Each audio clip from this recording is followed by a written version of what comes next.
NSC, BSc और Sensex क्या होता है। एनएससी और बीएससी और सेंसेक्स, इसमें क्या है कि बीएससी बीएससी क्या होता है, बॉम्बे स्टॉक एक्सचेंज। और इसमें क्या है, ये एक एशिया का सबसे बड़ा स्टॉक एक्सचेंज है जो 1875 में शुरू हुआ था।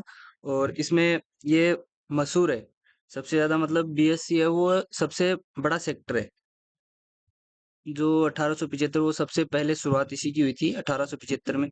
और एनएससी क्या है, एनएससी है नेशनल स्टॉक एक्सचेंज, जो इंडिया का सबसे बड़ा सेक्टर है, जो 1992 में शुरू हुआ था। इसकी शुरुआत 1992 में हुई थी। और सेंसेक्स सेंसेक्स क्या है कि इन्हीं दोनों कंपनियों का एक बहुत बड़ा सेक्टर है, जिसमें ये एक इंडेक्स है। सेंसेक्स क्या है, इंडेक्स। और बीएससी एनएससी, इसमें जो बड़ी कंपनियां होती है वो लिस्टेड होती है। मतलब बीएससी में तो 5,000 प्लस है, मतलब 5,000 है, 5100 है, ये लगभग न तो गिनती हुई है इसकी और न इसका पता है। तो इसमें 5,000 प्लस कंपनियां जुड़ी हुई है। और एनएससी है, एनएससी में 2021 के आसपास होनी चाहिए, जिसका नाम पता करना तो मुश्किल है, लेकिन हाँ 2000 प्लस है इसके अंदर। अपन चले जाते हैं ग्रो में। सेंसेक्स होता है मार्केट इंडेक्स। ये अपना आ गया ग्रो। एनएससी और बीएससी सेंसेक्स पता है आप, चल गया आपको। ये निफ्टी, ये निफ्टी 50 है। ये भी एक इंडेक्स है जिसमें क्या है कि 50 कंपनियां लिस्टेड है। ये सेंसेक्स, ये क्या है, मार्केट इंडेक्स। ये है मार्केट का इंडेक्स। ये बैंक निफ्टी, इसमें बैंकिंग सेक्टर है। जो बैंक होती है अपनी, आईसीआईसीआई, स्टेट बैंक है, एचडीएफसी है, ये सारा बैंकिंग सेक्टर है। ये बैंकिंग के आधार पर चलता है। यदि बैंकिंग माइनस में जा रही है तो ये अपना इंडेक्स है वो भी माइनस में जाएगा, मतलब ये नीचे की तरफ जाएगा। और बैंकिंग सेक्टर ऊपर की तरफ जा रहा है तो मार्केट को ऊपर की तरफ लेके जाएगा ये। ठीक है, ये बैंकिंग सेक्टर के ऊपर आधारित है। और ये निफ्टी 50 है। ये निफ्टी 50 है, इसमें भी सारी कंपनियां लिस्टेड रहती है। इसमें स्टॉक भी लिस्टेड है, जैसे कि देखो निफ्टी 50 कंपनियां, बिरला, आदित्य बिरला, ग्रो ईटीएफ, ये देखो इसमें ये आ गया। ये बीएससी है, एनएससी है। ये दोनों जो अपन देख रहे हैं कि एनएससी और बीएससी में कौन सी कंपनियां है, इसमें क्या है कि दोनों दोनों में जुड़े हुए हैं।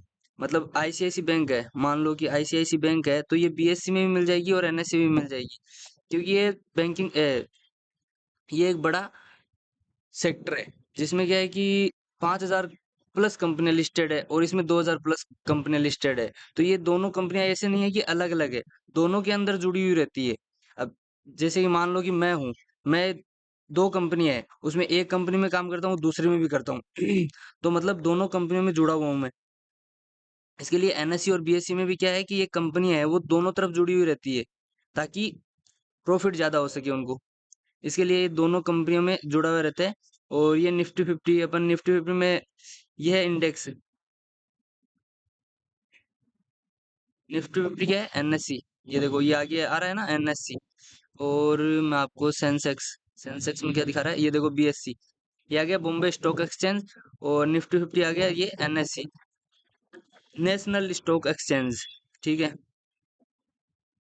ये क्रूड ऑयल, ये क्रूड ऑयल है स्टॉक। अपन स्टॉक में भी ट्रेडिंग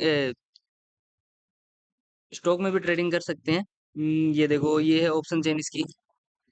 और इसमें बैंकिंग सेक्टर, ये बैंक निफ्टी, ये बैंक निफ्टी किस में है, एनएससी, ये नेशनल स्टॉक एक्सचेंज में।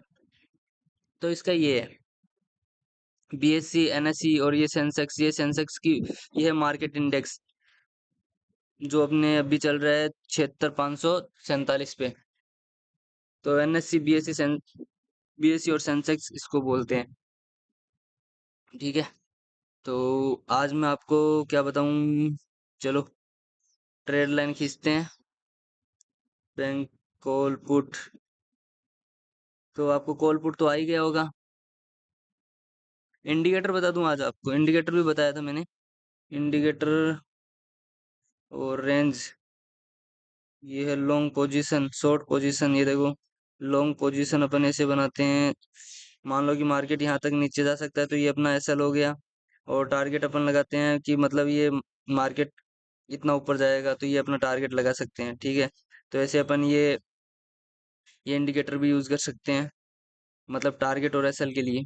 और शॉर्ट पोजीशन के लिए इसका उल्टा हो जाता है। ये देखो ये शॉर्ट पोजीशन मतलब बेरिश मार्केट, ये हो गया शॉर्ट पोजीशन। ये ऊपर का एसएल हो गया, अपना नीचे का टारगेट सेट कर देंगे। ऐसे अपन टारगेट सेट करते हैं और ये अपना एसएल सेट करते हैं। एसएल 1:2 का ही रखना चाहिए अपन, रिस्क रिवॉर्ड हमेशा 1:2 का ही रहना चाहिए।